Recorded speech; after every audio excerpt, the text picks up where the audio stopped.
எங்கே கூறுகிறோம் அவருடைய மத்தியில இருப்பேன் என்று சொல்லியிருக்கிறீர். அந்த வார்த்தையை நம்பி நிற்கிறோம். என் நாமத்தை பிரஸ்தாபப்படுத்தும் எந்த ஸ்தானத்திலும் வந்து என் ஜனத்தை நான் ஆசீர்வதிப்பேன் சொல்லியிருப்பா. அந்த ஜீவ வார்த்தை வந்து நம்பி இப்படி சமூகத்துல வந்து நிற்கிறோம். அடியாளை சிலுவைக்கு பின்பதாக இரத்த கோட்டைக்குள்ளாக மறைத்துக் கொள்ளும். பேசுகிறவர் நீங்கள் அல்ல, பிதாவின் ஆவியானவரே உங்களோடு இருந்து பேசுவார் என்று சொன்ன ஜீவ வார்த்தையின்படி ஆவியானவர் சபைக்கு என்ன தேவையோ, எங்களுடைய ஆவி ஆத்மா சரத்துக்கு என்ன தேவையோ அந்த ஆசீர்வாதத்தை தந்து எங்களை ஆசீர்வதித்து அனுப்பும். பரிசுத்த கர்த்தரை ஒப்புக் கொடுக்கிறோம். இயேசுவின் நாமத்தில் ஜெபிக்கிறேன் நல்ல பிதாவே, ஆமென். ஃபேமிலி கேம்புக்கு வந்து அந்த ஃபில் பண்ணக்கூடிய ஃபார்ம் வந்து ஜார்ஜ் பிரதர்கிட்ட கொடுத்தேன். கவிதாட்ட கொடுத்துருக்காங்கன்னு நினைக்கிறேன். கவிதா கிளாஸ் அந்த சர்ச் படம்லாம் போட்ட ஃபார்மா இந்த கிரீன் கலர்ல இருக்கும். கட்டுக்கு பார்க்கலாம். ஸோ நீங்கள் தயவு செய்து அந்த ஃபார்மை வாங்கி உங்களுடைய பெயர்களை நீங்கள் என்ன செஞ்சிருங்க, எழுதிடுங்க. எழுதி நீங்கள் கொடுத்துட்டீங்க அப்படின்னு சொன்னால் கொஞ்சம் சந்தோஷமாக இருக்கும். இங்கிலீஷ் சர்வீஸ்லாம் அதை கொடுத்துட்டாங்க, நம்மளும் கொடுத்துட்டோம் அப்படின்னு சொல்லிச்சுன்னா அவங்க அரேஞ்ச் பண்ணுறதுக்கு கொஞ்சம். ஆண்டவர் கொடுத்த செய்தியின் தலைப்பு ஆசரிப்பு கூடாரம். கூடாரம் எங்கே இருக்கிறது? ஹல்லேலூயா. ஆண்டவர் நம் தியானிக்கும்படியா இன்றைக்கு கொடுத்திருக்கிற செய்தியின் தலைப்பு ஆசரிப்பு கூடாரம் எங்கே இருக்கிறது. ஆசரிப்பு கூடாரம்னா என்னன்னு எல்லாருக்கும் தெரியுமா? ஆசரிப்பு கூடாரங்கிற பேராவது கேள்விப்பட்டிருக்கீங்களா? கேள்விப்பட்டிருக்கீங்க. எந்த அதிகாரத்துல ஆசரிப்பு கூடாரத்தை பத்தி சொல்லப்பட்டிருக்கு பைபிள்ல? எந்த சாப்டர்ல இருக்கு? ஆதியாகமத்துல. Very good. யாத்திராகமத்துல சொல்லப்பட்டிருக்கு. ஹல்லேலூயா. இஸ்ரவேல் ஜனங்களை ஆண்டவர் வனாந்திரத்திலே வழி நடத்தி கொண்டு வரும்போது அவர்களோடு கூட ஆண்டவர் சொல்லுகிறார், நான் உங்களோடு கூட நான் தங்கி இருக்க ஆசைப்படுகிறேன், உங்களோடு கூட நான் வாசம் பண்ண ஆசைப்படுகிறேன். ஆகவே உங்களுக்குலாம் கூடாரம் போடுறீங்கல்ல, அது மாதிரி எனக்கும் ஒரு கூடாரத்தை போடுங்கள் என்று சொல்லி இஸ்ரவேல் ஜனங்களிடத்திலே ஆண்டவர் என்ன செய்கிறார் சொல்லி ஆசரிப்பு கூடாரத்தை என்ன செய்கிறார், கட்ட சொல்லுகிறார். இதை நாம் யாத்திராகமம் 25ஆம் அதிகாரத்தில் இருந்து அந்த யாத்திராகமம் முடிகிற வரைக்கும் 7 அதிகாரங்களிலே அந்த ஆசரிப்பு கூடாரம் எங்கே இருக்க வேண்டும், எப்படி இருக்க வேண்டும், என்ன அளவுகளிலே கட்டப்பட வேண்டும் என்று சொல்லி மோசேக்கு ஆண்டவர் வெளிப்படுத்தி மோசே அந்த ஆசரிப்பு கூடாரத்தை இஸ்ரவேல் ஜனங்களுக்காக அவன் கட்டினான். ஹல்லேலூயா.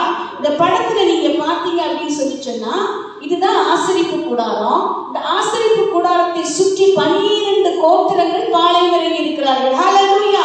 இஸ்ரவேலுக்கு நீங்க பழைய காலத்துல போனீங்க அப்படின்னு சொல்லிச்சுன்னா ஆசரிப்பு கூடாரம் நடுவுல இருக்கும். அதை சுற்றிலும் லேவியர்கள், ஆசாரியர்கள், பிரதான ஆசாரியர்கள் அவருடைய கூடாரங்கள் இருக்கும். அதுக்கு வெளியே 12 கோத்திரத்தாருடைய கூடாரங்கள் இருக்கும். ஹல்லேலூயா. இப்படிதான் ஆண்டவர் வந்து அவர்களை பாளையம் இறங்க வைத்து அவர்கள் மத்தியிலே அவர் வாசம் பண்ணினார் என்று சொல்லி வேதம் நமக்கு சொல்லுகிறது. ஹல்லேலூயா. பாருங்க, ஆசரிப்பு கூடாரம் என்பது பழைய ஏற்பாட்டில் இஸ்ரவேல் மக்கள் பாலைவனத்தில் பயணிக்கும் போது தேவன் தங்களுடன் வாசம் செய்வதற்காக அமைக்கப்பட்ட ஒரு கூடாரம் போன்ற ஆலயம். இது தேவனுக்கும் மக்களுக்கும் இடையிலான உறவின் அடையாளமாகவும் கிறிஸ்துவின் பலியின் முன்னிழலாகவும் இருந்தது. ஹல்லேலூயா. தேவனாகிய கர்த்தர் பரலோக ராஜ்யத்திலே இருக்கிறதான ஒரு ஆலயத்தின் நிழலாக இந்த பூமியிலே ஆசரிப்பு கூடாரத்தை செய்யும்படி ஆண்டவர் சொல்லிக் கொடுத்தார். ஹல்லேலூயா. நாங்க தியாலஜி கோர்ஸ் படிக்கும்போது சலோமி தான் அவா தியாலஜி கோர்ஸ் படிச்சேன்டி. அவெல்லாம் படிக்கும்போது இந்த ஆசரிப்பு கூடாரெல்லாம் படிச்சிருப்பா. எல்லாத்தையும் விழிதோண்டி போச்சுட்டான்னு நினைக்கிறேன். ஆசரிப்பு கூடாரங்கள் எல்லாம் நாங்கள் என்ன செய்திருக்கோம், படிச்சோம். என்னதான் படிச்ச பிள்ளை அந்த பிள்ளை. ஆமாம், நாங்கள்லாம் படித்தோம் அந்த காலத்தில். ஹல்லேலூயா. பாஸ் பெஞ்சமின் காலத்தில் நாங்கள்லாம் கோர்ஸ் படித்தோம். ஹல்லேலூயா. அப்போ எங்களுக்கு வந்து இந்த ஆசரிப்பு கூடாரத்தை பற்றி சொல்லி கொடுத்தாங்க. ஆனால் இந்த வருடத்தில் போன வாரமும் இந்த வாரமும் தொடர்ச்சியாக எனக்கு வந்து அந்த செய்தி கொடுக்கப்பட்டபடினால நான் போன வாரம் மாதத்துலேருந்தே கேட்க ஆரம்பித்தேன், ஆண்டவரே நான் என்ன பேசணும்னு சொல்லும்போது தொடர்ச்சியாக 2 தலைப்பையும் ஆண்டவர் கொடுத்துட்டாங்க. அப்போ 2வது கொடுத்த தலைப்பு ஆசரிப்பு கூடாரம் எங்கே இருக்கிறது. நான் சொன்னேன், தியாலஜி படிக்கும் போதே எனக்கு ஆசரிப்பு கூடாரத்தை சொன்னால் சரியாக புரியாது ஆண்டவரே. நான் அந்த அளவுகள் அப்படி இருக்கும். மண்டையில ஞாபகம் இருக்காது ஆண்டவரே. இப்போ 55 வயசுக்கு மேலே ஆச்சு, படிச்சு நிறைய நாள் ஆச்சு. ஆனால் ஆவியானவர் அருமையா ஒவ்வொரு காரியங்களாக எனக்கு சொல்லி கொடுத்தார். ஹல்லேலூயா. நீங்கள் சபையாக இந்த காரியத்தை குறித்து நீங்கள் தியானிக்க வேண்டும். யாருக்கு இன்றைக்கு அது பிரயோஜனமாக இருக்க போகிறது, யார் அதை வாஞ்சித்தீர்கள் என்று நினைக்க தெரியவில்லை. ஆண்டவர் இன்றைக்கு பரிசுத்த ஆவியோடு கூட நீங்க ரொம்ப ஷார்ப்பா டிராவல் பண்ணணும். அப்பதான் நல்லா அதை நம்ம என்ன செய்து கொள்ள முடியும்னா புரிந்து கொள்ள முடியும். கொஞ்சம் கடினம், ஆனால் என்னோடு கூட நீங்க டிராவல் பண்ணீங்கன்னா நன்றாக அதை புரிந்து கொண்டு நம்முடைய ஆவி ஆத்துமா சகலத்துக்கு அது எப்படி பலனுள்ளதாக ஆண்டவர் அதை சிருஷ்டித்தார், எப்படி அதை கொண்டு வந்தார் என்று சொல்லி நான் புரிந்து கொள்ள முடியும். ஹல்லேலூயா. ஹல்லேலூயா. பரிசுத்த ஆவியானவர் நமக்கு உதவி செய்வார். அப்போ ஆசரிப்பு கூடாரம் தேவன் மனிதர்களோடு கூட இருந்து எப்படி நம்ம அக்கா தங்கச்சி அம்மா அப்பா பிள்ளைங்க கணவன் மனைவி என்கிற உறவுல நாம் தினந்தோறும் உறவாடுகிறோமோ அதே போல ஒரு உறவாடுதலிலே தேவன் நம்மோடு கூட இருக்கும்படிக்காக நம்மளை என்ன செய்து கொண்டார், தெரிந்து கொண்டு நம்மளோடு கூட அவர் வாசம் பண்ண விரும்பினார். ஹல்லேலூயா. ஆகவே தான் மோசேக்கு சொன்னார், பரலோகத்தில் இப்படி ஒரு ஆள் சீனாய் மலையில போய் மோசே 40 நாட்கள் இருந்தபோது ஆவியானவர் ஒன்றொன்றாக அவருக்கு சொல்லிக் கொடுத்தார். பரலோகத்திலே ஆலயம் என்பது இப்படிதான் இருக்கிறது, இந்த இடத்துல பிதா இருக்கிறார், குமாரன் இருப்பார், பரிசுத்த ஆவியானவர் இருப்பார், சீயோன் இந்த இடத்துல இருக்கிறது, ஆராதனை கூடம் இந்த இடத்துல இருக்கிறது. நீங்கள் வருகிற நாட்களிலே இயேசு கிறிஸ்து வருகை வந்து நான் பரலோகத்துக்கு போகும்போது யார் யார் எந்த இடத்துல இருந்து என்னென்ன காரியங்களை செய்வார்கள், அப்படிப்பட்டதான ஒரு மாதிரியை நான் அனுசுகிறார். நான் சொல்லுகிற மாதிரியின் படியே, அந்த வார்த்தை நீங்க திருப்பி திருப்பி வேதத்துல பார்க்க முடியும். மாதிரியின் படியே, மாதிரி. அப்ப மாதிரின்னு சொன்னா எங்கேயோ ஒண்ணு ரியல் என்ன செய்யுது இருக்கு இல்லையா? ஹல்லேலூயா. பரிசுத்த ஆவியானவர் சொல்லுகிறார், மாதிரியின் படியே, நான் உனக்கு சொல்லுகிற மாதிரியின் படியே கிழக்கை இத்தனை அடி போடு, நான் சொல்லுகிற மாதிரியின் படியே வடக்கை இத்தனை அடி போடு என்று சொல்லி ஆவியானவர் அவருக்கு சொல்லி கொடுக்கிறார். ஹல்லேலூயா. ஆகவே நாம் இந்த நாளிலே ரொம்ப கருத்தாக அதை நாம் தியானிக்க போகிறோம். இப்ப ஆசரிப்பு கூடாரம் இஸ்ரவேலர் காலத்திலே இப்படித்தான் இருந்தது என்று சொல்லி நம்ம என்ன செய்ய முடிகிறது, பார்க்க முடிகிறது. அடுத்ததாக நம்ம பார்க்கும்போது இந்த ஆசரிப்பு கூடாரம் எப்படி இருந்தது என்று நீங்க பார்த்தீங்கன்னு சொன்னா, தேங்க்யூமா, கொஞ்சம் பாருங்க, இதுதான் என்ட்ரன்ஸ், இதுதான் என்னது கேட், வாசல். சோ இந்த வாசல் வழியா என்ன செய்யணும், ஆசரிப்பு கூடாரத்துக்குள்ள போகணும். இது என்ன அப்படின்னு சொல்லி பார்த்தீங்கன்னா பலிபீடம். இது கிட்ட ஒரு வெண்கல தொட்டி, இதுதான் மகா பரிசுத்த ஸ்தலம். பரிசுத்த ஸ்தலம் மகா பரிசுத்தம். இதுக்குள்ள யாருமே போக கூடாது. யார் மட்டும்தான் போகணும், ஆசாரியன், பிரதான ஆசாரியன் மட்டும்தான் என்ன செய்யணும். பிரதான ஆசாரியன் இங்க போவாரு, ஆசாரியன் இங்க வரைக்கும் தான் போக முடியும். இது எனக்கு சமூகத்து அப்பத்து மேஜை, இது குத்து விளக்கு, இது தூபபீடம், உள்ளதான் உடன்படிக்கை பெட்டி, கிருபாசனம் இருக்கிறது. இதுதான் யாரு, ஆசாரியன். ஆசாரியன் உள்ள போகும்போது இந்த உடையோடு தான் என்ன செய்ய முடியும், உள்ள போக முடியும். ஹல்லேலூயா. கிறிஸ்துவுக்குள் பிரியமானவர்களே, நமக்கு சமயம் இல்லாதபடினாலே நான் சுருக்கமா போகிறோம். நம்முடைய தேவன் பரிசுத்தம் உள்ளவர். ஹல்லேலூயா. ஒரு விஷயம் நாம் சபையில் அதை தியானித்திருக்கிறோம் என்று நினைக்கிறேன். பரிசுத்தம் என்று சொல்லும் போது அது 3 விதமான பரிசுத்தத்தை குறித்து நான் உங்களுக்கு சொல்லிக் கொடுத்திருக்கிறேன். தேவன் பரிசுத்தர், பரிசுத்தர், பரிசுத்தர். ஹல்லேலூயா. அதுக்கு மாற்று வேர்டே கிடையாது. ஆனா தமிழ் டிரான்ஸ்லேஷன்ல அவங்க பரிசுத்தம், மகா பரிசுத்தம் அப்படின்லாம் சொல்லியிருக்காங்க. பட் பரிசுத்தத்துக்கு ஒரே வேர்டு தான், என்னன்னா பரிசுத்தம். அதற்கு மாற்று வேர்டு என்ன செய்யாது கிடையாது. ஷேருபீன்கள் கேராபீன்கள் என்ன செய்கிறாங்க, மேல நின்று சேனையின் தேவனாகிய கர்த்தர் பரிசுத்தர், பரிசுத்தர், பரிசுத்தர் என்று அவரை ஆராதிக்கிறாங்க. ஆராதிக்கும் போது என்ன செய்வாங்க, 2 செட்டைகளால் கால்களை மூடி, 2 செட்டைகளால் முகத்தை மூடி, 2 செட்டைகளால் பறந்து சேனையின் தேவனாகிய கர்த்தர் பரிசுத்தர், பரிசுத்தர் என்று ஆராதிக்கும். அப்ப எவ்வளவு பரிசுத்தம் அவங்க வேதம் சொல்லுகிறது. அந்த வசனம் நாங்க படிக்கும் போது எங்களுக்கு சொல்லி கொடுப்பாங்க. பரிசுத்தர் பரிசுத்தர்னு சொல்ல மாட்டாங்களாம், கத்தருவாங்களாம். பரிசுத்தர் பரிசுத்தர்னு சொல்லி கதறி கதறி அழுது அழுது இந்த வார்த்தையை சொல்லுவார்கள் என்று சொல்லி நம்ம வேதத்திலே நம்ம பார்க்கிறோம். ஹல்லேலூயா. ஹல்லேலூயா. நம்ம சும்மா அப்படியே உட்காந்துட்டு அந்த ட்ரெஸ்ஸையும் போட்டுட்டு என்ன செய்துறோம், சபைக்கு வந்துடுறோம். ஹல்லேலூயா. வீட்டில் ஜெபம் பண்ணும்போது எப்படி வேணா உட்கார்ந்து நம்ம என்ன செய்யலாம், ஜெபிக்கலாம் நம்ம நினைக்கிறோம். இல்லை பிரியமானவர்களே, ஹல்லேலூயா. ஒரு மகா பரிசுத்தம் உள்ள தேவன். ஹல்லேலூயா. அவருடைய பரிசுத்தத்துக்கு ஈடு இணை எதுவும் கிடையாது. ஹல்லேலூயா. பாருங்க, பாவம் செய்யாத தேவதூதர்கள், தேவன் சிருஷ்டித்த கேருபீன்களும் சேராபீன்களும் தன்னுடைய செட்டைகளால் பறந்து அவங்க முகத்தை மூடிட்டாங்கன்னு சொன்னா இங்க இருந்து இங்க வரைக்கும் என்ன செய்கிறோம்? மறைஞ்சிடும். கால்களை மூடிட்டாங்கன்னு சொன்னா ஒண்ணுமே தெரியாது. முழுதாக தங்களை மூடிக்கொண்டு 2 செட்டைகளால் பறந்து பரிசுத்தர் பரிசுத்தர் என்று சொல்லுகிறார்கள். ஹல்லேலூயா!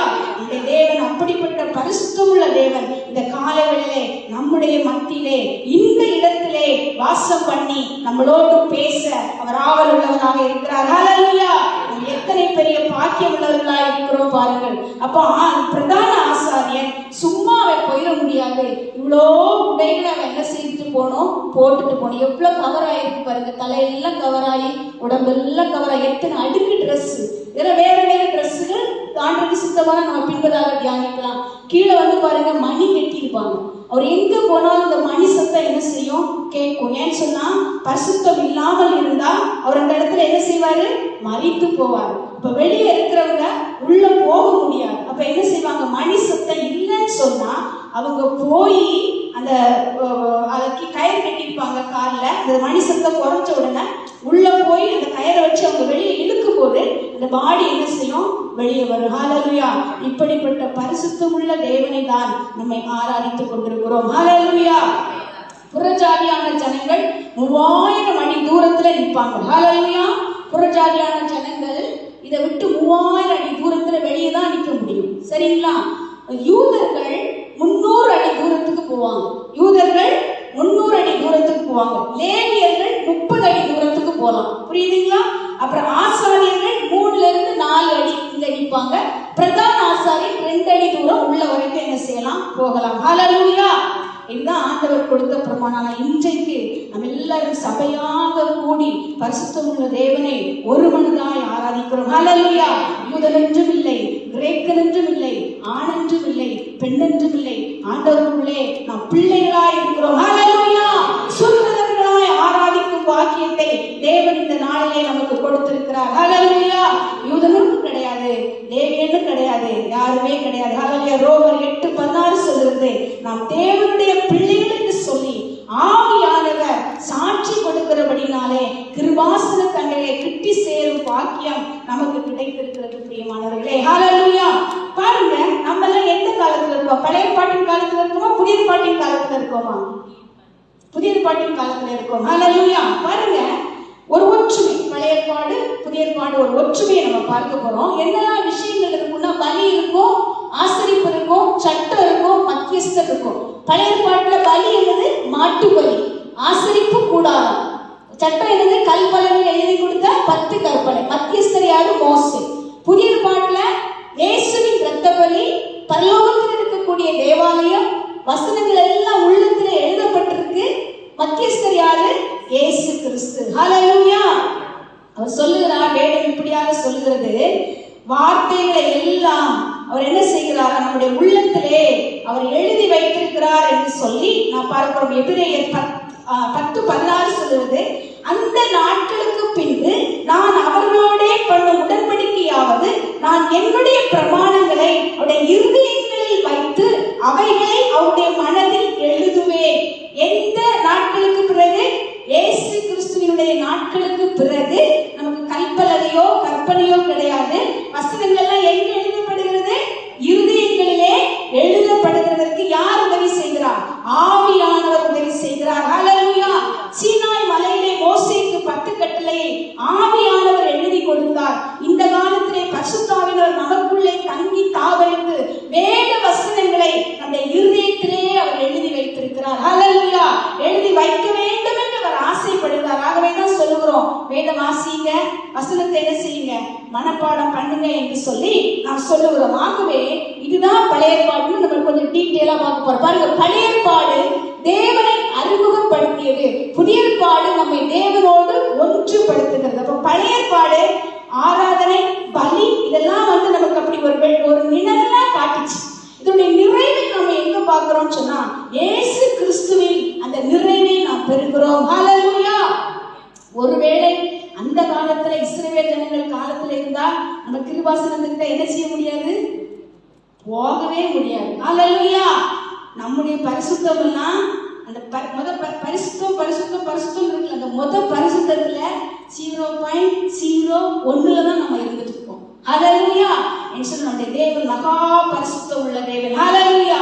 அப்ப நம்ம எல்லாம் என்ன செய்ய முடியாது, புறஜாதியார மாதிரி 3000 அடி தள்ளி தான் நம்ம என்ன செய்ய வேண்டியிருக்கும், இருக்க வேண்டிய. ஆனால் இயேசு கிறிஸ்து வந்த பிறகு, இயேசு கிறிஸ்து பலியாக வந்த பிறகு நம் கிருபாசன தண்டையிலே கிட்டி சேரும் பாக்கியம் நமக்கு கிடைத்திருக்கிறது. ஹல்லேலூயா.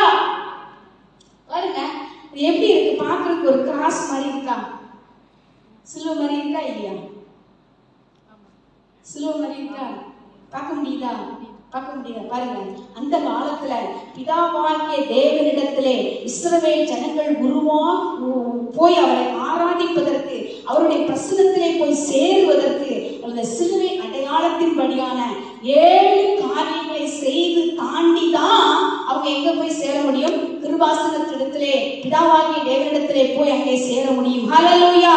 பாருங்க, ஒவ்வொன்றுக்கும் நான் உங்களுக்கு பேர் சொல்லி கொடுக்கிறேன்.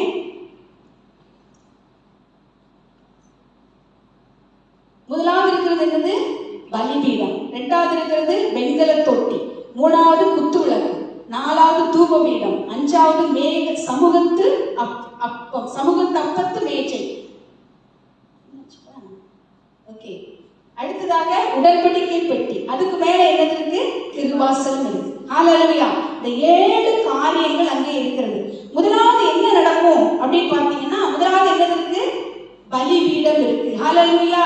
முதலாவது என்ன இருக்கு, பலிபீடம் இருக்கிறது. இன்னும் ஒரு காரியத்தை சொல்லிட்டு நாங்க வரேன்.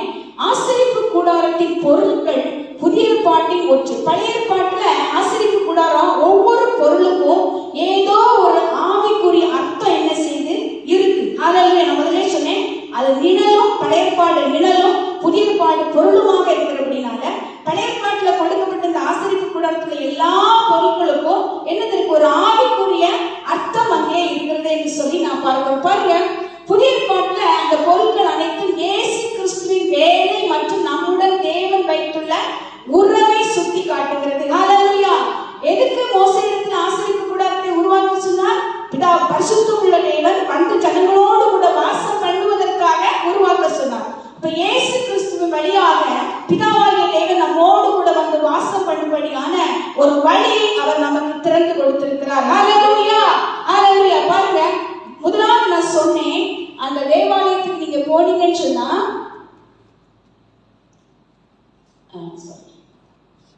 முதலாவது என்ன இருக்குன்னு சொன்னேன், வாசல் இருக்கு இல்லையா?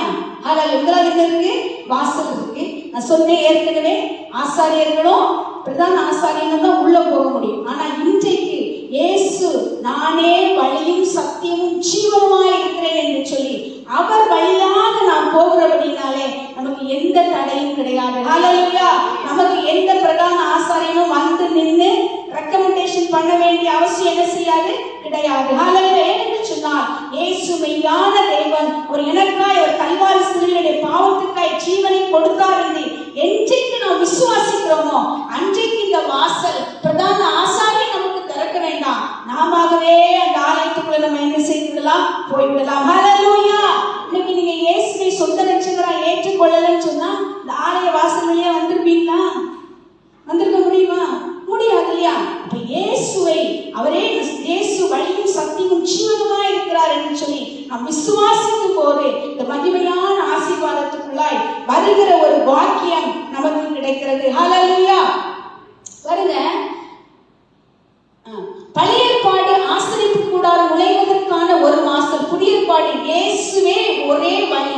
யோவான் 14:6 நானே வழியும் சத்தியமும் ஜீவனுமாய் இருக்கிறேன், என்னை இல்லாமல் ஒருவரும் பிதாவினிடத்தில் வரான் என்று சொல்லி இயேசு கிறிஸ்து அங்கே சொல்லுகிறார். ஹல்லேலூயா.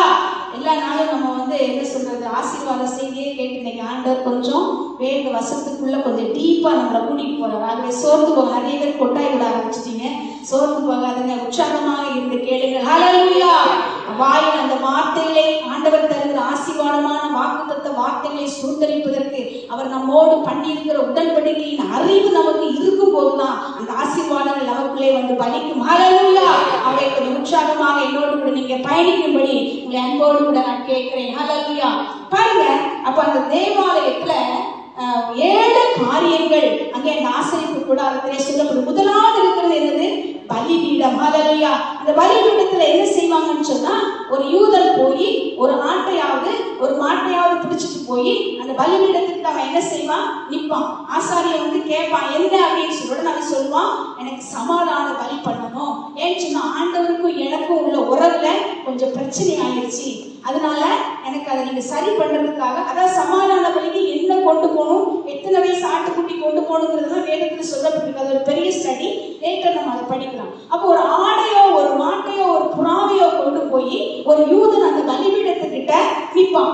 இல்லைங்களா, இந்த பலிபீடத்துக்கிட்ட போய் ஒரு யூதன் நிற்பான். பிரதான ஆசாரியன் உள்ள இருந்து வருவாரு, வந்து கேட்பாரு, உனக்கு என்ன?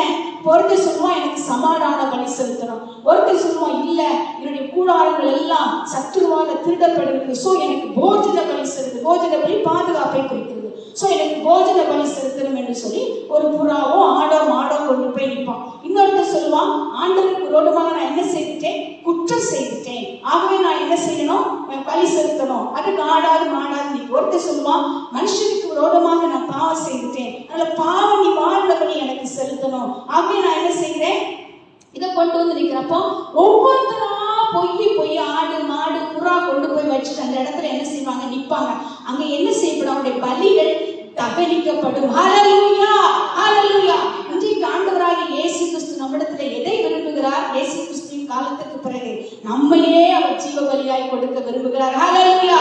நம்ம வந்து ஆலயத்தில் நின்னுட்டு, ஏசப்பா என்னுடைய ஆவி ஆத்மா சரீரத்தை கொண்டு வந்து உடைய பலிபீடத்துல வைக்கிற ஆண்டவரே, எனக்கு இந்த தேவை இருக்கிறது, என்னை ஆசீர்வதியும் என்று சொல்லும் போது பிதாவாகிய தேவன் குமாரனாகிய இயேசு கிறிஸ்துவின் முகத்தை பார்த்து அவருடைய இரத்தத்தை பார்த்து நம்மை ஆசீர்வதிக்கிறார். ஹல்லேலூயா, ஹல்லேலூயா. நீங்க ஆலயத்துக்குள்ள வரும்போதெல்லாம் உங்களுக்கு ஏதாயிலும் ஒரு சர்வாங்க தகன பலி செலுத்த வேண்டும், ஒரு சமாதான பலி செலுத்த வேண்டும், ஒரு போஜன பலி செலுத்த வேண்டும், ஒரு குற்ற நிவாரண பலி செலுத்த வேண்டும், ஒரு பாவ நிவாரண பலி செலுத்த வேண்டும் என்று உங்களுக்குள்ளே தோன்றுமானால் நீங்க தைரியமாக வந்து இந்த ஆலயத்திலே இருந்து சொல்லலாம், ஆண்டவரே இந்த சமூகத்திலே நான் வந்து நிற்கிறேன், இந்த காரியத்திலே எனக்கு ஒரு விடுதலை வேண்டும். ஹல்லேலூயா. என்னையே தகன பலியாய் தருகிறேன் அப்பா, ஏற்றுக்கொண்டு என்னை ஆசீர்வதியும் என்று சொல்லும் போது ஆண்டவர் நம்மை ஆசீர்வதிக்கிறார். ஆலயத்துக்குள்ளே முதலாவது நாம் வரும்போது நம்மை தகன பலியாக பலிபீடத்திலே வைக்க வேண்டும். ஹல்லேலூயா. முதலாவது நம்ம கூடாரத்துக்குள்ள வரும்போது முதலாவது இருக்கிறது என்னது? பலிபீடம். அடுத்து ஒரு கிளாப் பண்ணுங்க, கிளாப் பண்ணுங்க, உற்சாகம் வரட்டும். ஹல்லேலூயா. பலிபீடம் கவனமாக கேளுங்க. பலிபீடத்திலே நம்மை கொண்டு வந்து நாம் முதலாவது வைக்க வேண்டும். ஹல்லேலூயா. அடுத்த நீங்க மெயின் சர்ச்சஸ்ல நீங்க போய் பார்த்தீங்கன்னா முதல்ல வந்த உடனே என்ன ஆராதனை நடந்துட்டு இருந்தாலும் அவங்க முட்டி போட்டு என்ன செய்வாங்க, ஜெபம் பண்ணுவாங்க. ஐயா வந்த உடனே ஒரு சேர் எடுத்து போட்டு முட்டி போட்டு, அவங்க மெத்தடிஸ்ட் பேக்ரவுண்ட்ல இருந்து வந்தனால ஐயா அதை செய்தாங்க. ஹல்லேலூயா. நம்ம இப்ப நல்லா கொழுத்து போயிட்டோம் இண்டிபெண்டன்ட் சர்ச்சஸ்ல, அதெல்லாம் நம்ம செய்யறது கிடையாது. ஹல்லேலூயா. வந்தவன் பேக் வச்சோம் அப்படியே எழுப்பி நின்றுறோம். ஹல்லேலூயா. பிரியமானவர்கள் அப்படி இல்லை, வேதம் நமக்கு திட்டமும் தெளிவுமாய் சொல்கிறது. ஆலயத்துக்குள் வந்தவுடன் முதலாவது நீங்கள் உங்களை பலிபீடத்திலே வைக்க வேண்டும். ஹல்லேலூயா, ஹல்லேலூயா. அடுத்ததாக நாம் என்ன பார்க்கிறோம்? அடுத்ததாக என்ன இருக்கு? வெண்கல தொட்டி. ஹல்லேலூயா. அடுத்ததாக என்ன இருக்கு? வெண்கல தொட்டி. இங்க என்ன நடக்கும்? அந்த ஆசாரியர்கள் போய் தங்களை சுத்திகரித்துக் கொள்வார்கள். ஹல்லேலூயா. கைய கால கழுவிக்கிடுவாங்க. இந்த ஹிந்துஸை பார்த்தீங்கன்னா அவங்க எல்லாம் கோயிலுக்கு போகும்போது தண்ணி இருக்கும், அந்த தண்ணி எடுத்து தலையில எடுத்து தொளிப்பாங்க. பார்த்திருக்கீங்களா? பார்த்திருக்கீங்களா? ஐயா பார்த்திருக்கீங்களா? ஹிந்து பேக்ரவுண்ட் வந்து வந்தவங்களுக்கு தெரியும். இந்த கோயிலுக்குள்ள போறதுக்கு முன்னாடி தண்ணி காலை கழுவிடுவாங்க, தண்ணி ஊற்றி காலை கழுவிடுவாங்க, தண்ணி எடுத்து கையை கழுவிடுவாங்க, தண்ணி எடுத்து இப்படி என்ன செஞ்சிருவாங்க, ஊற்றிக்குவாங்க. முடிஞ்சா தண்ணி கொஞ்சம் குடிக்க கூட செய்திருவாங்க. ஹல்லேலூயா. கிறிஸ்துவுக்குள் பிரியமானவர்களே, ஒரு சுத்திகரிப்பு நமக்கு அவசியமாக இருக்கிறது. ஹல்லேலூயா. ஆராதனைக்கு வருகிறோம், நல்லது. நம்முடைய வாழ்க்கையிலே சில ஆசீர்வாதங்கள் தடைபட்டு இருக்கலாம், சில கேட்ட காரியங்கள் நடக்காமல் இருக்கலாம், சரீரத்திலே சுகம் இல்லாமல் இருக்கலாம். இந்த காலங்களில் நாம் என்ன செய்ய போறோம்? அந்த வெண்கல தொட்டி என்கிற சொல்லுற அந்த தண்ணீருக்குள்ளாக பசுத்தாவியருக்குள்ளாய் ஒரு சுத்திகரிப்புக்குள்ளாய் நம்மை நாம் ஒப்பு கொடுக்க வேண்டும். ஹல்லேலூயா, ஹல்லேலூயா. அவன் தான் மெயின் சர்ச்சஸ்ல பாவ அறிக்கை பண்ணுவாங்க. பார்த்திருக்கீங்களா? ஒரு பிரேயரே நடக்கும், எல்லா வாரமும் நடக்கும் பாவ அறிக்கை. நிச்சயமாக நாம் இப்பொழுது அப்படி சொல்லாட்டாலும் நம்ம இண்டிபெண்டன்டாக நம்மை நாம் சுத்திகரித்துக் கொள்ள வேண்டியது அவசியமாக இருக்கிறது. ஹல்லேலூயா. எபேசியர் 5:26 நாம் வாசிக்கும் போது அங்கே வேத வசனம் இவ்வளவு அழகாக சொல்லுகிறது. தாம் அதை துர்வசனத்தை கொண்டு தண்ணீர் குளிக்க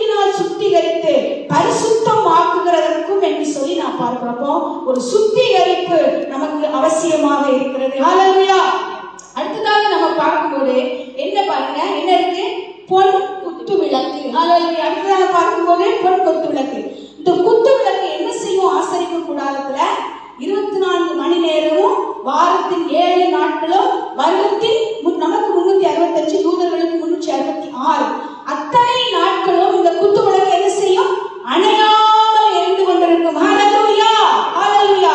பரிசுத்த ஆவியானவர் நாம் ஒரு விசை பெற்றுக்கொண்டோம் என்று சொன்னால் அது அவிந்து போகாதபடிக்கு, ஹல்லேலூயா, ஒவ்வொரு நாளும் நாம் அதை அனல் மூட்டி எழுப்ப வேண்டும். ஹல்லேலூயா. வேதம் சொல்லுகிறது, நீங்கள் பெற்ற ஆவியை குறித்து நீங்கள் நிர்விசாரமாய் இருக்காதபடிக்கு அதை அனல் மூட்டி எழுப்புங்கள். ஹல்லேலூயா. கொடுத்த கிருபை வரங்கள், பரிசுத்த ஆவியின் அபிஷேகத்தை நாம் அனல் மூட்டி எழுப்ப கடமைப்பட்டிருக்கிறோம். ஹல்லேலூயா. ஒரு நாள் விருதாவாய் ஆண்டவர் நம்மை அழைக்கவில்லை. ஹல்லேலூயா. ஹல்லேலூயா. எப்போ நீங்க ரட்சிக்கப்பட்டீங்களோ அன்னைக்கு பரிசுத்த ஆவியானவர் உங்களோடு கூட டிராவல் பண்ணுகிறார். ஹல்லேலூயா. ஒரு சின்ன தப்பு பண்ணும்போது கூட அந்த உணர்வு நமக்கு வரும். ஏய், தப்பு பண்ற, இது ஆண்டவருக்கு பிடிக்காதுன்னு சொல்லி ஒரு உணர்வு வரும். உடனே நாம் கீழ்ப்படிய வேண்டும். ஹல்லேலூயா. பரிசுத்த ஆவியானவர் வருடத்தின் 365 நாட்களும், வாரத்தின் 7 நாட்களும், 24 மணி நேரம் அவியாதபடி நமக்குள்ளே எரிந்து கொண்டே இருக்க வேண்டும். ஹல்லேலூயா.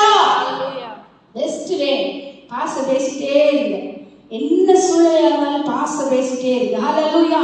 வீட்டுக்குள்ள சண்டை வருதா, காதலனை கொத்திக்கோங்க. ரீமனர வருஷம் கடவுள வர சத்தமா பேச ஆரம்பிங்க. 2 வார்த்தையில நிப்பாடி ஓடி போயிடுவாங்க. ஹல்லேலூயா. ஹல்லேலூயா. அதை நாம் கற்றுக்கொள்ள நாம் கடமைப்பட்டிருக்கிறோம். ஹல்லேலூயா. அடுத்தாக அங்க என்ன இருக்கிறது? தூபபீடம் இருக்கிறது. ஹல்லேலூயா. வேதம் சொல்லுகிறது தூபபீடத்தை குறித்து.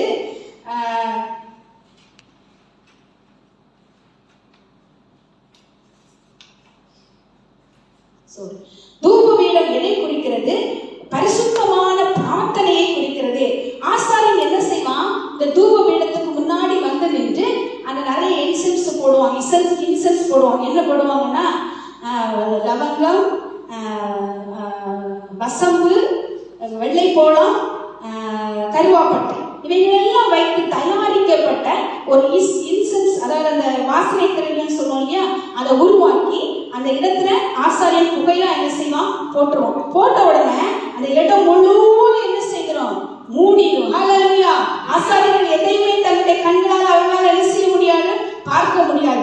புதிய ஏற்பாட்டின் காலத்திலே நாம் பார்க்கும்போது வெளிப்படுத்தின சுவிசேஷம் 8ஆம் அதிகாரம் 3ஆம் 4ஆம் வசனங்களிலே அங்கே என்ன சொல்லப்பட்டிருக்கிறது? வேறொரு தூதனும் வந்து தூபம் காட்டும் பொற்கலசத்தை பிடித்து பலிபீடத்தின் படியிலே நின்றான். சிங்காசனத்திற்கு முன்பதாக இந்த பொற்பீடத்தின் மேல் சகல பரிசுத்தவான்களுடைய ஜெபங்கள் செலுத்தும்படி மிகுந்த தூப வர்க்கம் அவனுக்கு கொடுக்கப்பட்டது. ஹல்லேலூயா. அந்த வசனம் சொல்லுகிறது, அப்படியே பரிசுத்தவான்களுடைய ஜெபங்களோடும் செலுத்தப்பட்ட தூப வர்க்கத்தின் புகையானது தூதனுடைய கையிலிருந்து தேவனுக்கு முன்பாக எழும்பிற்று. ஹல்லேலூயா. இப்ப நாள்தோறும் நம்முடைய ஜெபமும் துதியும் ஆண்டவருக்கு முன்பாக தூபமாக எழும்பிக் கொண்டே இருக்க வேண்டும். ஹல்லேலூயா. துதிப்பதற்கு ஒரு நாள் நமக்கு போய் முட்டி போட்டுதான் சபைக்கு வந்துதான் துதிக்கணும்னு அவசியம் கிடையாது. ஹல்லேலூயா. சமைத்து கொண்டிருக்கும் போதே துதிக்கலாம், நடந்துட்டு இருக்கும் போதே துதிக்கலாம், வேலை செய்து கொண்டிருக்கும் போதே என்ன செய்யலாம்? துதிக்கலாம். துதியின் பலி நம்முடைய மாட்டில இருக்கும் போது அது தூப கலசத்தை போல ஆண்டுடைய சமூகத்துல போய் அது ஒரு புகையாக அவருக்கு முன்பதாக வாசனையாக அது இருக்கிறது. ஹல்லேலூயா. நமக்காக ஜெபிக்கிறத விட அழிந்து போகிற ஆத்துமாக்களுக்காக, சபைக்காக நீங்க இப்போ ஒரு 10 நிமிஷம் ஜெபிக்க போறீங்கன்னா முதல்ல ஒரு 4 நிமிஷம் உங்க ஃப்ரெண்ட்ஸு, உங்க சபையின் தேவைகள், உங்க சொந்த பந்தங்கள் எல்லாருக்கும் ஜெபிச்சுட்டு கடைசியில ஆண்டவரே எனக்கு இப்படி ஒன்று தேவை இருக்கு பார்த்துக்கோங்க அப்படின்னு சொல்லிட்டு ஓடி வந்து பாருங்க, அந்த காரியம் சீக்கிரத்தில் நிறைவேறும். ஹல்லேலூயா. ஆனா மனசு அனுமதிக்காது. போய் முட்டி போட்ட உடனே பாருங்கப்பா, என் புருஷனை பாருங்கப்பா, எனக்கு இப்படி தேவை இருக்குப்பா, எனக்கு அப்படி தேவை இருக்குப்பா, சரீரத்தில் இவ்வளோ வியாதி இருக்குப்பா, அந்த பிரச்சனை இருக்குப்பா, இந்த ஃபினான்ஸ் தேவை இருக்குப்பா, நான் என்னப்பா செய்யறது, பிளட் ரிப்போர்ட் அப்படி சொல்லுதுப்பா. இதுதான் நம்ம புலம்புவோம் இல்லையா? ஆனால் ஆண்டவர் விரும்புகிறது என்ன? பிறருக்காக, அவருடைய ராஜ்யத்தை கட்டுவதற்காக நாம் ஜெபித்து விட்டு அதோடு கூட நம்முடைய விண்ணப்பம் ஸ்தோத்திரத்தோடு கூடிய ஜெபத்தின் மூலம் வேண்டிய எல்லாவற்றையும் எனக்கு தெரியப்படுத்துங்கள். அப்பொழுது எல்லாவற்றுக்கும் மேலான தேவ சமாதானம் உங்களையும் உங்கள் இருதயங்களை என்ன செய்யும்? காத்துக்கொள்ளும். ஹல்லேலூயா. அவருடைய இன்றையிலிருந்து நாள்தோறும் நிமிஷம் தோறும் ஜெபத்தை ஏறெடுக்க நாம் மறந்து போக கூடாது. ஹல்லேலூயா. அடுத்ததாக நாம் பார்க்கிறோம் சமூக தப்பத்து மேஜை. ஹல்லேலூயா. சமூக தப்பத்து மேஜை என்று சொல்லும் போது அந்த காலத்தில் என்ன செய்வாங்க? 12 கோத்திரத்தையும் தேவனை நினைவு கூறும்படிக்காய் 6 என்று சொல்லி 12 அப்பங்களை அங்கே என்ன செய்வாங்க? சுட்டு வைப்பாங்க. அதை டெய்லி எடுத்து என்ன செய்யணும்? மாற்றணும். புது அப்பம் அங்கே வைக்கப்பட வேண்டும். ஆனால் இன்றைக்கு நாம் இந்த காலத்துல இயேசு கிறிஸ்துவின் காலத்துல வாழ்கிற நமக்கு ஆண்டவர் சொல்லுகிறார், நானே ஜீவ அப்பம். ஹல்லேலூயா. அவரே நமக்கு ஜீவ அப்பமாக இருக்கிறார். ஹல்லேலூயா. அது மாத்திரம் அவர் சொல்லுகிறார், ஜீவ அப்பம் நானே என்று சொல்லி அவருடைய சரீரத்தையும் இரத்தத்தையும் நமக்கு ஒரு புசிக்க கொடுக்கிறார். ஹல்லேலூயா. ஹல்லேலூயா. இன்றைக்கு நமக்கு திருவிருந்து ஆராதனை இருக்கிறது பிரியமானவர்களே. விசுவாசத்தோடு கூட அந்த திருவிருந்து ஆராதனை நாம் எடுப்போம். நம்முடைய சுய பக்தியை நம்பி அல்ல, அந்த சுய பிரயாசத்தை நம்பி அல்ல, இந்த சுய நீதியை நம்பி அல்ல, இந்த சுய பரிசுத்தத்தை நம்பி அல்ல, இத்தனை பலிகளையும் செலுத்தி இயேசு கிறிஸ்துவின் பிரதான ஆசாரியர் நமக்கு முன்பாக இருக்கிறாரே அவரை நம்பி ஹல்லேலூயா அப்பத்தை நம் கையில் எடுத்துக்கொண்டு சொல்லுவோம், அப்பா என்னுடைய பரிசுத்தத்தில் நம்பி வரலப்பா, இந்த சுய நீதியில நம்பி வரலப்பா, நீங்க எங்களுக்காக கல்வாரி சிலுவை எல்லாவற்றையும் சுமந்துட்டீங்களே அதை நம்பி அந்த விசுவாசத்தை நம்பி நான் இதை எடுத்துக்கொள்கிறேன் என்று சொல்லி நாம் எடுத்துக்கொள்ளும் போது அது நமக்கு ஆசீர்வாதமாக இருக்கும். ஹல்லேலூயா. ஹல்லேலூயா. அடுத்தாக நாம் பார்க்கும்போது அங்கே என்ன வைக்கப்பட்டிருக்கிறது? உடன்படிக்கை பெட்டி. ஹல்லேலூயா. உடன்படிக்கை பெட்டி. அந்த காலத்துல உடன்படிக்கை பெட்டிக்குள்ள என்ன இருக்குன்னு பாத்தீங்கன்னா ஆரோனின் துளிர்த்த கோல், மன்னா, அதுக்கப்புறம் என்ன இருக்கும்? 10 கட்டளை. இந்த 3 காரியங்கள் அந்த உடன்படிக்கை பெட்டிக்குள்ளே வைக்கப்பட்டிருக்கும். ஹல்லேலூயா. ஆனா இப்பொழுது பிதாவாகிய தேவன் நம் இயேசு கிறிஸ்து வழியாக நம்மோடு கூட அவர் என்ன உடன்படிக்கை பண்ணுகிறார்? ஞானஸ்நானத்துக்கு நம்ம என்ன செய்கிறோம்? அவரோடு கூட உடன்படிக்கை பண்ணுகிறோம். அப்ப நம்ம என்ன சொல்லுவோம்னா, உலகம் எனக்கு பின்னால், சிலுவை எனக்கு முன்னால், நான் எதையும் திரும்பி பார்க்க மாட்டேன், பிதாகுமாரன் பரிசுத்தாவியை விசுவாசித்து அவருக்கே சொந்தமாக என்ன செய்கிறேன்? ஒப்பு கொடுக்கிறேன். ஹல்லேலூயா. ஒரு திருமணத்துல ஒரு கணவனும் ஒரு மனைவியும் செய்கிற ஒரு உடன்படிக்கையை போல நம் ஞானஸ்நானத்திலே தேவனோடு கூட அந்த உடன்படிக்கையை நாம் பண்ணுகிறோம். ஹல்லேலூயா. அதை நீங்க காக்குறீங்களோ இல்லையோ அவரு காத்துக்கொள்ள வல்லமை உள்ளவராக இருக்கிறார். ஹல்லேலூயா. ஒவ்வொரு நாளும் உடன்படிக்கையை நாம் நினைவு கூற கடமைப்பட்டிருக்கிறோம். ஹல்லேலூயா. ஹல்லேலூயா. சபை என்பது மணவாட்டியாக வேதத்திலே குறிக்கப்படுகிறது. இயேசுவோடு கூட சபையாகிய மணவாட்டி அந்த உடன்படிக்கையை காத்துக்கொள்ள தவறக்கூடாது. ஹல்லேலூயா. நம்ம என்ன சொல்லணுமோ அதை சொல்லணும். என்னைக்கெல்லாம் ஆலயத்துக்கு வர்றோமோ, ஆண்டவரே நான் உம்மோடு உடன்படிக்கை பண்ணியிருக்கிறேன், நான் ஒருவேளை தவறு இருக்கலாம், ஆண்டவரே என்னை திரும்பமாக கட்டிக்கொள்ளும், உறவிலே என்னை திரும்பமாக என்னை உறுதிப்படுத்திக் கொள்ளும் ஆண்டவரே என்று சொல்லி அவருடைய உறவிலே நம்ம உறுதிப்பட கடமைப்பட்டவர்களாக இருக்கிறோம். ஹல்லேலூயா. இந்த எல்லாவற்றையும் நாம் செய்யும் போது கிருபாசனத்திலே போய் சேரும் பாக்கியம் நமக்கு கிடைக்கிறது. ஹல்லேலூயா. எபிரேயர் 5ஆம் அதிகாரம் 14 எபிரேயர் 4ஆம் அதிகாரம் 14 15 16 வசனங்கள் பாருங்க. நான் வாசிக்கிறேன்.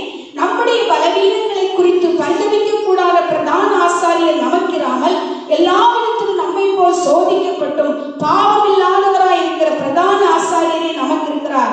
ஆதலால் இரக்கத்தை பெறவும் ஏற்ற சமயத்தில் சகாயம் செய்யும் கிருபையை அடையும் தைரியமாய் கிருபாசன தண்டையிலே சேர கடவோம். ஹல்லேலூயா.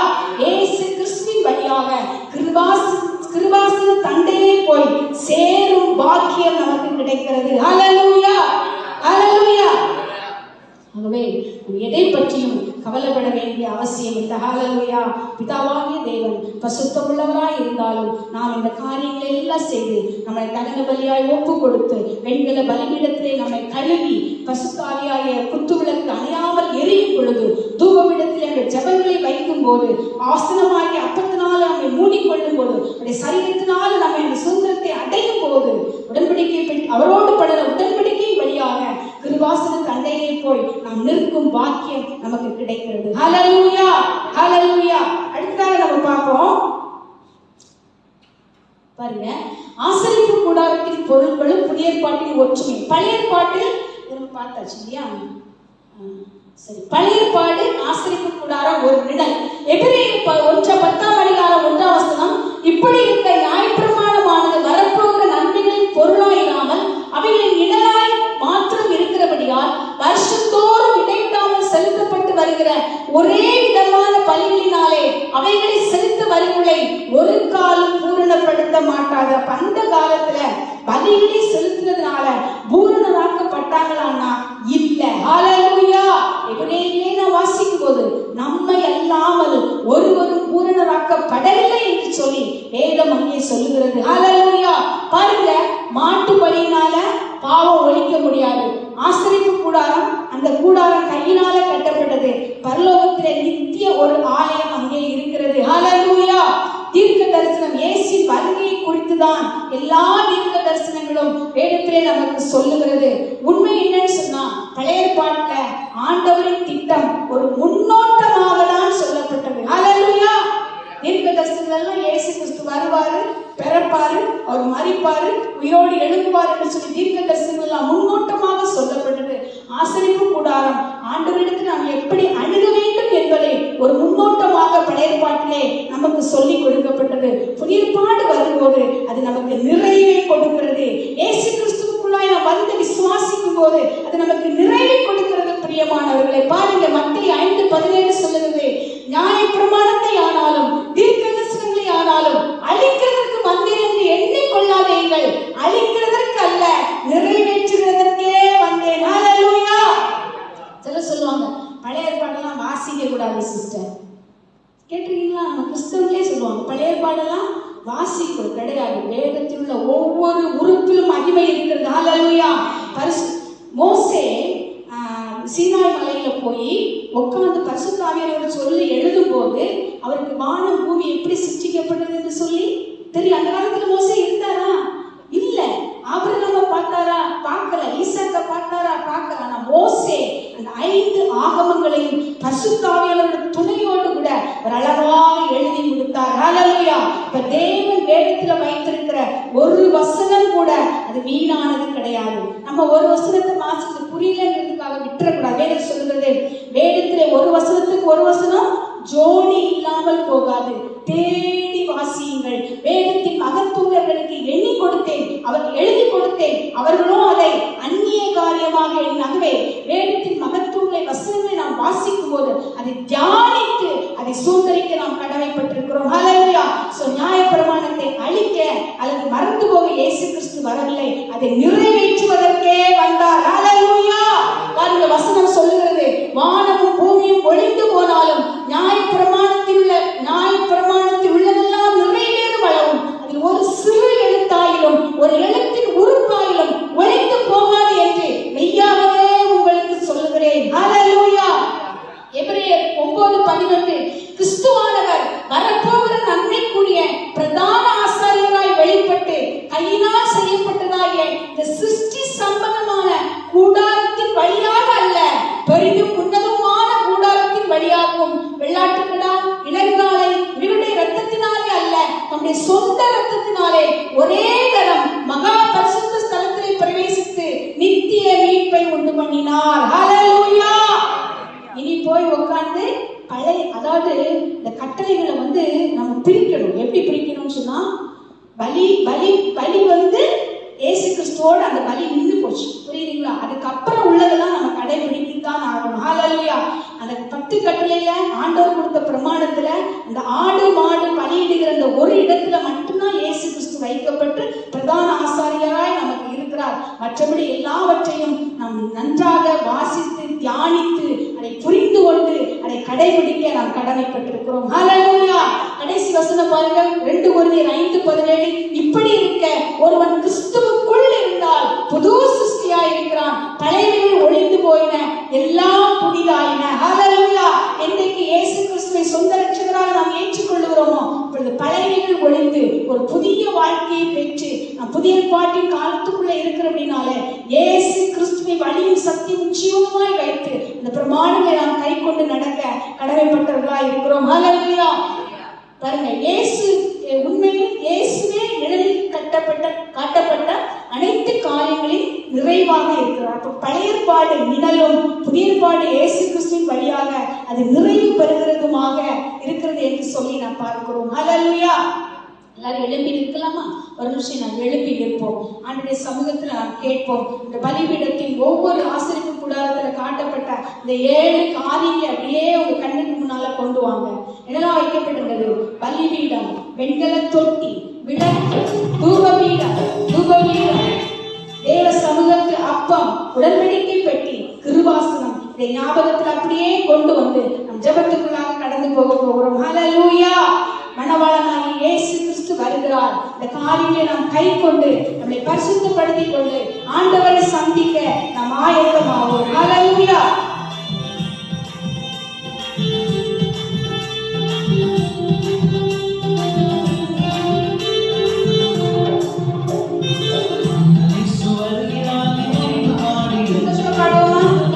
Hallelujah.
இன்னைக்கு நாம் வாசித்த தியானித்த வசனங்களை நாம் கைக்கொள்ளும் போது ஹalleluya நமக்கு அது சீக்கிரமாய் இருக்கிறது பிரியமானவர்களே.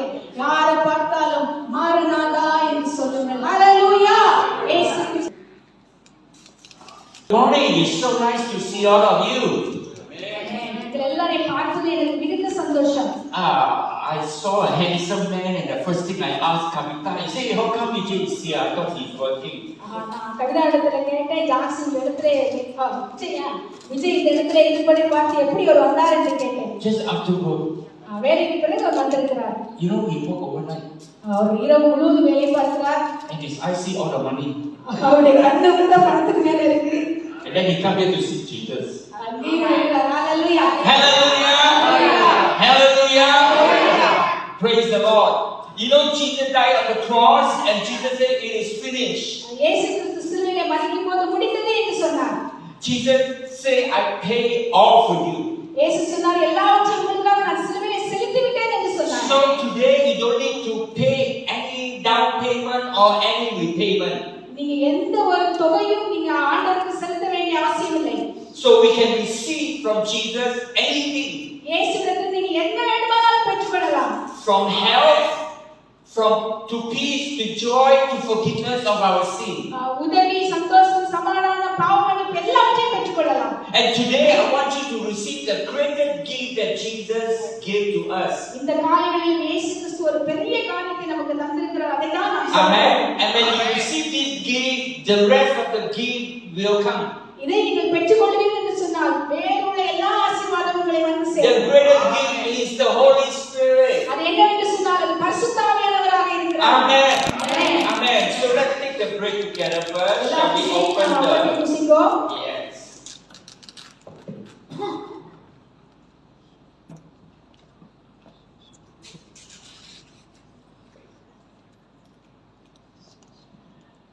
That night Jesus took the bread.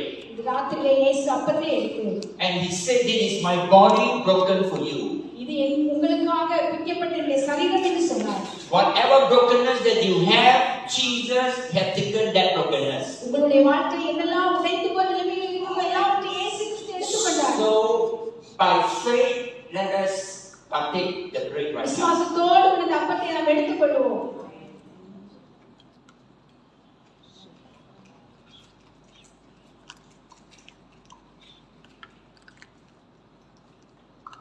And then Jesus took the cup. ஆண்டவர் இயேசு கப் ரசத்தை கையில் எடுத்துக்கொண்டார். And Jesus said, "It is my blood shed for you." அவர் சொன்னார், இது உங்களுக்காக சிந்தப்பட்ட என்னுடைய இரத்தம் என்று சொன்னார். The blood of Jesus take us to the new covenant. இந்த இயேசு கிறிஸ்து இரத்தம் புதிய உடன்படிக்கைக்குள்ளாக நம்மை எடுத்து செல்லும். We are children of God. நாம் எல்லாரும் ஆண்டவருடைய பிள்ளைகளாய் இருக்கிறோம். Let's take the cup right now. இப்ப நம்ம விசுவாசத்தோட அந்த ரசத்தை எடுத்துக்கொள்வோம். I want you to put the cup on the chair. இந்த சேர்ல இந்த கப்பை வைத்துருங்க. And Jesus told the disciple, "Where in Jerusalem, the Holy Spirit will come to you." இயேசு கிறிஸ்து சொன்னார், எருசலேமிலே போய் நீங்கள் காத்திருங்கள், அங்கே பரிசுத்த ஆவி உங்களுக்கு பொழிந்தருளப்படுவார் என்று சீஷர்களுக்கு சொன்னார். And Jesus went up to heaven. இயேசு பரலோகத்துக்கு போய்விட்டார். They didn't wait very long. அவர் ரொம்ப நாள் எடுக்கல. 10 days later, the Holy Spirit came. 10 நாட்களுக்கு பிறகு பரிசுத்த ஆவியானவர் வந்தார். When the Holy Spirit came into their hearts. பரிசுத்த ஆவியானவர் உள்ளத்துக்குள்ளே வந்தார். And make our heart into a temple. அது நம்முடைய இதயத்தை ஒரு ஆலயமாக எடுத்துக்கொண்டார். And then Jesus came into our hearts. அவர் நம்முடைய இதயத்துக்குள்ளே வந்து வாசம் பண்ணினார். The physical reason Jesus became the spiritual reason Jesus in their hearts. சரீர பிரகாரமாக வந்த இயேசு கிறிஸ்து ஒரு ஆவியானவராய் நமக்குள்ளே வந்து வாசம் பண்ணினார். Jesus no longer beside the disciple. இயேசு கிறிஸ்து இப்ப சீஷர்களுக்கு பின்பதாக இல்லை. But Jesus was inside the disciple. ஆனால் இயேசு கிறிஸ்து சீஷர்களுக்கு உள்ளே அவர் வாசம் பண்ணினார். And today the Holy Spirit is inside you because of Jesus.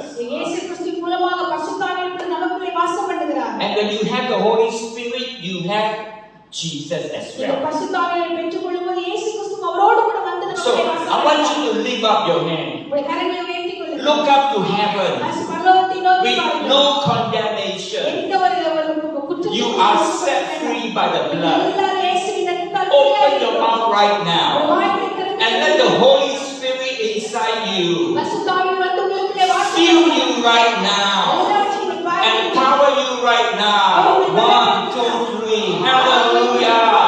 Oh, Shalabakasata. Oh, Rushikarabayandasata.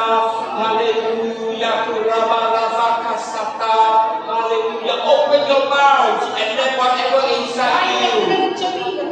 Speak it out right now. The Holy Spirit is praying for you right now.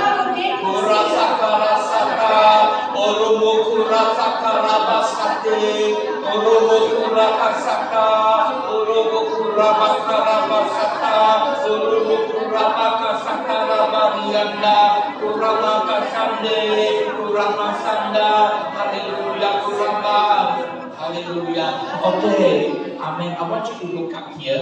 இனி பாருங்க, The power is not in the tongues. நீ பேசுகிற வல்லமைங்கிறது உங்க நாக்குல இல்ல. The power is allow the Holy Spirit to pray for you. நீங்க பரிசுத்த ஆவியானவர் உங்களுக்குள்ளே நீங்க ஜெபிக்கிறதுக்கு ஒப்பு கொடுக்கும்போது, So what is the power? The power is to have faith, release whatever that is inside you. அந்த வல்லமை என்று சொல்வது விசுவாசம். Right? And the tongue is the expression of the inside. உங்களுக்குள்ள ஆவியானவர் என்ன பேச விரும்புறார் அது வாயில பரிசுத்த ஆவியானவர் நீங்க பேசுங்க. So the miracle is I want you to pour out your heart. ஆகவே உங்க இதயத்தை நீங்க பரிசுத்த Alright, ஆவியானவர் don't worry what you're going to speak. Those are tongues of the Spirit. பரிசுத்த ஆவியானவர் நீங்க வண்ணி பாசம் என்ன பேசிட்டு பாதர் பண்ணாத எது வருதோ அதை பேசுங்க. The power is when you release the Holy Spirit fill you more. நீங்க அப்படி வார்த்தைகளை பரிசுத்த Amen. ஆவியானவர் Amen. 1, 2, go. Yes, call it out. It is the Holy Spirit. Let the Holy Spirit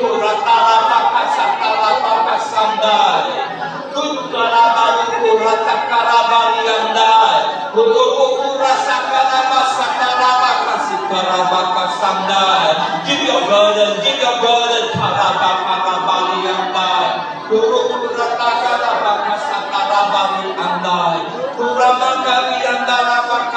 as you pray, Jesus is coming in. As you pray, Jesus is taking over. Jesus is taking over.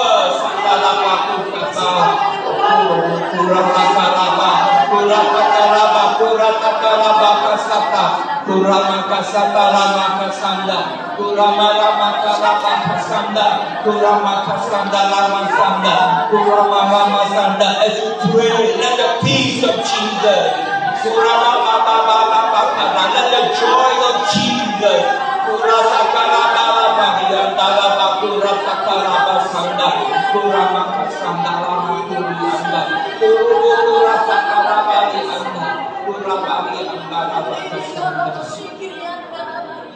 Amen. Thank Him right now. Thank Him. Thank you, Jesus.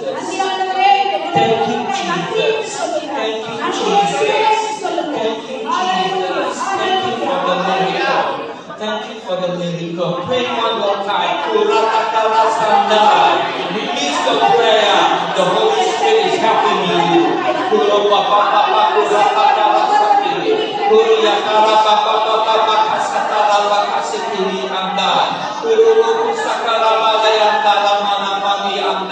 Pray over your problem and believe God right now in the power of the Holy Spirit.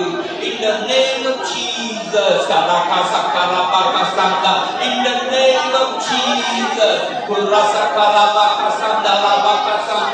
the name of Jesus.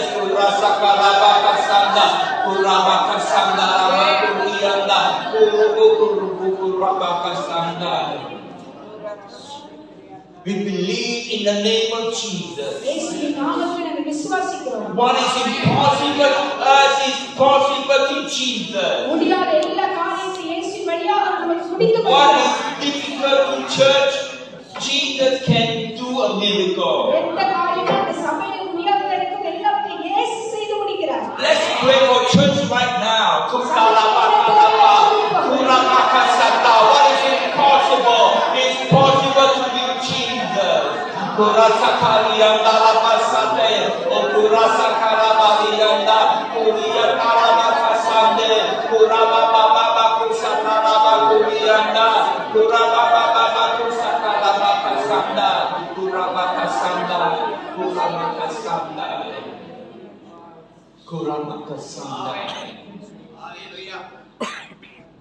The Holy Spirit want to give you the strength right now. பரிசுத்த ஆவியானவர் நமக்கு பலனை கொடுக்கிறார் இந்த வேளையில. And this strength is the strength that He resurrected Jesus.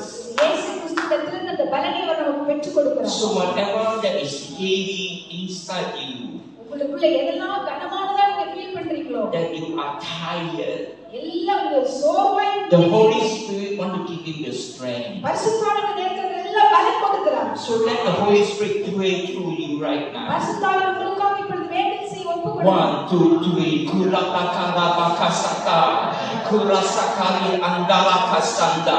Let the strength of the Spirit kurasata.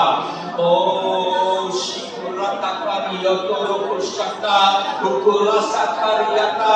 Ukurapakasakaranianda. The strength of Jesus kurasakarianda. Ukurabababababababakasakarabakasanda. Kurasaka. I can do all things through Christ who strengthen me. Kurasaka ramakasanda. Kuramakasanda ramakasanda. Kuramakasanda. Kuramakasande. Kuramakasanda. Amen. One more thing, I want you to look up here. Jesus said, if you have faith like a mustard seed. நீங்க எல்லாம் இங்க பாருங்க, கடுகளவு விசுவாசம் உங்களுக்கு இருந்தா போதும் இயேசு சொன்னாங்க. You know, mustard seed is very small and they look like dust. பாருங்க, கடுகு நீங்க பாத்தீங்கன்னா அது எப்படி இருக்கு, ஒரு தூசி மாதிரி தான் இருக்கும். If you put mustard seed too close, your breathing will fly off the seed. அந்த கடுகு எடுத்து உங்க மூக்கு கிட்ட வச்சு நம்ம சுவாசத்துல இந்த கடுகு பறந்து போயிடும். And then Jesus was standing there, the very big mountain is before him. ஆண்டவர் சொன்னார், ஒரு பெரிய மலையே நமக்கு முன்பாக இருந்தாலும். And Jesus said, if you have such faith like mustard seed, உங்களுக்கு கடுகளவு விசுவாசம் உங்களுக்குள்ள இருந்தா, and you speak to this big mountain, அந்த பெரிய மலையை பார்த்து நீங்க பேசும்போது, and now there is a Dead Sea. அது பார்க்கும்போது அது ஒரு அப்படி So they can see the sea. அது கடலை நீங்க பார்க்க முடியும். Jesus said, if you speak to the mountain and tell the mountain to go into the sea, அவர் சொன்னார், அந்த மலையை பார்த்து நீ கடல்ல போய் தள்ளுண்டு விழ நீங்க சொன்னீங்கன்னா, it will be done to you. அது நடக்கும் நம்ம மூலமாக. Wow. Hallelujah. Amen. You don't need to have big faith. உங்களுக்கு ரொம்ப பெரிய விசுவாசம் இருக்க வேண்டிய அவசியம் இல்லை. Little faith. ஒரு சின்ன விசுவாசம். We have big Jesus. நீங்க பெரிய இயேசு உங்களுக்குள்ள வச்சிருக்கீங்க. So as we pray, we ask the Holy Spirit to help us, அந்த ஜெபித்து பரிசுத்த துணையை நாம் பெற்றுக்கொள்ளும் போது, to empower our faith, நம்முடைய விசுவாசத்தை நாம் பலப்படுத்தும் போது, and speak to your problem. நம்முடைய பிரச்சனைக்கு முன்னதாக நாம் பேசும்போது, And say to your problem is a miracle. உங்க அந்த பிரச்சனையிலே ஒரு அற்புதம் நடக்க வேண்டும் என்று பேசும்போது, Amen. Speak to the problem and say, you are now the answer. அது நீங்க பிரச்சனையை பார்த்து இப்பொழுது எனக்கு அந்த விடுதலை உண்டாகுதுன்னு சொல்லுங்க. Amen. Let us pray. Whatever problem that you face right now, எந்த பிரச்சனை நீங்க ஃபேஸ் பண்ணாலும் ஜெபிங்க. Holy Spirit is helping you. பரிசுத்த ஆவியானவர் உங்களுக்கு உதவி செய்கிறார். 1, 2, 3. Begin to pray over your problem. தொடர்ந்து நாம் ஜெபிப்போம்.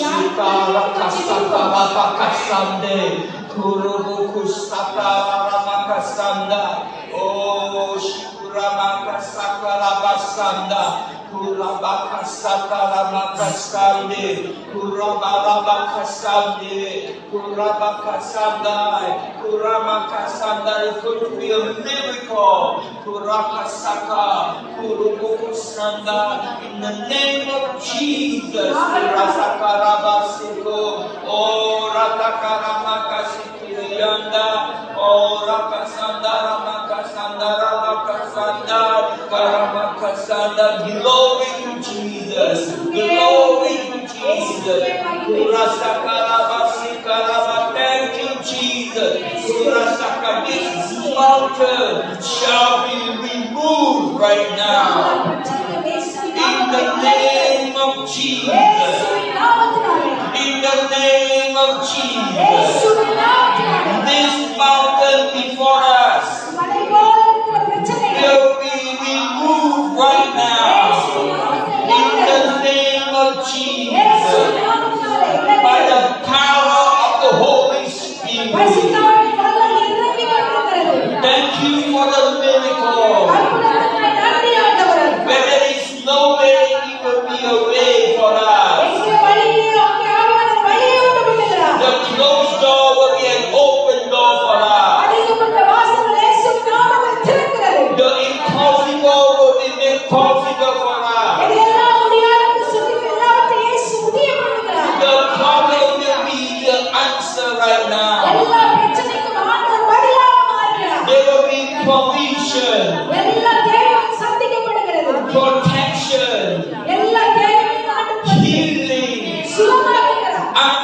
glory of Jesus. இயேசுவுக்கு மகிமை செலுத்துங்கள். Let's thank the Lord right now. Hallelujah.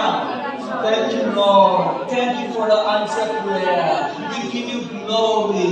We praise you. You are so good. So kind. Hallelujah.